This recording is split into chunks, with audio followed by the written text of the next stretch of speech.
to the top, leave a legacy. If I got something to say. नगरपालिका वडा number 8 द्वारा यो फोहोर मैला व्यवस्थापन तथा पानी पुनर्भरण सम्बन्धी जनचेतनामूलक प्रशिक्षण कार्यक्रमका अध्यक्ष टोखा वडा नम्बर 8 का वडा अध्यक्ष रमेश खत्रीज्यू, त्यसै गरी आजको यस कार्यक्रममा हाम्रो फोहोर मैला सम्बन्धी विज्ञ हुनुहुन्छ हाम्रो ऋषि सचिव, त्यसै गरी हाम्रो वडा नम्बर 8 का वडा सदस्यज्यूहरू, त्यसै गरी हाम्रो विज्ञ सर, हाम्रो पर्यटन हाम्रो विज्ञ सर, हाम्रो जगदीश सर र यहाँ विभिन्न टोल कमिटीबाट र आमा समूहबाट वडा नम्बर 8 मा रहनुभएका हाम्रो टोल समिति विकास समितिका अध्यक्षज्यूदेखि लिएर र महिला समूह हाम्रो आमा समूहबाट अध्यक्षदेखि लिएर सम्पूर्ण यहाँ आज उपस्थित हुनुभएको छ।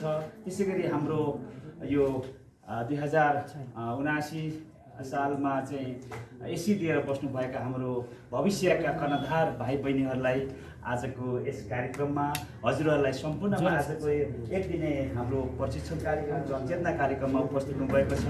हजुरहरूलाई धेरै स्वागत अभिवादन टक्राउन चाहन्छु।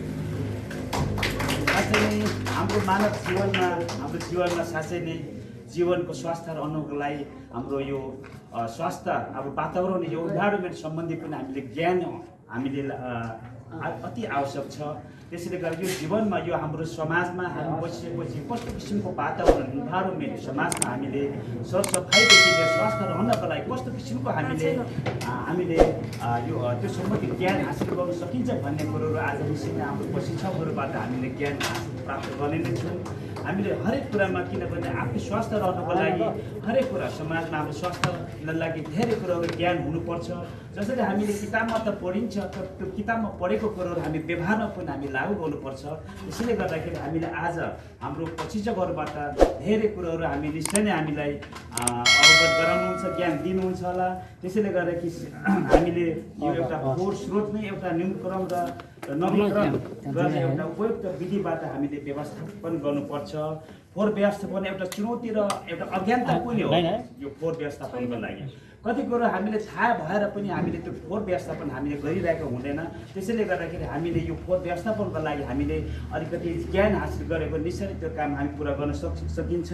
धेरै कुरा हामी एउटा शिक्षाको पनि हामीमा अलिकति कमी छ। त्यसैले गर्दाखेरि हामीले वातावरण बहुआयामिक विषय हो यो, एउटा मानव जीवन र मानव स्वास्थ्यको लागि सम्बन्धी सबै प्रकारको विषयमा हामीले सबै कुरामा हामीले सम्बन्धी ज्ञान पनि हुनुपर्छ। जसरी अब हामीले भौतिक पक्षको कुरा पनि हामीले ज्ञान लिनुपर्छ, जैविक पक्ष, त्यसै गरी हामीले सामाजिक तथा सांस्कृतिक पक्ष, आर्थिक पक्ष र मनोवैज्ञानिक पक्ष र राजनीतिक पक्ष र विज्ञान तथा प्राविधिक पक्ष पनि हामीले हाम्रो मानव जीवनमा एउटा सबै जगत जीवित बनाउन व्यक्तिलाई एउटा उत्पन्न बनाउने एक समस्या र वातावरणीय प्रदूषण यसले कसरी न्यूनीकरण गर्न सकिन्छ भन्ने कुरो हाम्रो प्रशिक्षकहरूबाट आज हामीले ज्ञान हामीले प्राप्त हुन्छ। त्यसैले गर्दाखेरि आजको यस कार्यक्रममा सबैले धेरै कुरोहरू सिकेर यो कुरा हामी समाजमा व्यवहारमा चाहिँ हामी लागू गर्न सकिन्छ भन्ने कुरो सबैमा म अपेक्षा आशा गर्दै म यो वडाले हामीले हाम्रो वडा नम्बर 8 ले हरेक कुरामा हामीले हरेक विकासको कुरामादेखि लिएर हामी यो सरसफाइको वातावरण हरेक कुरामा हामी अगाडि बढाउनको लागि यस्तै किसिमको कार्यक्रमबाट हामी अगाडि बढ्ने भन्ने कुरोहरू हजुरहरूमा राख्दै हजुरलाई फेरि पनि सबैलाई स्वागत गर्दै म मेरो भनाइ राख्दै बिदा हुन चाहन्छु। नमस्कार।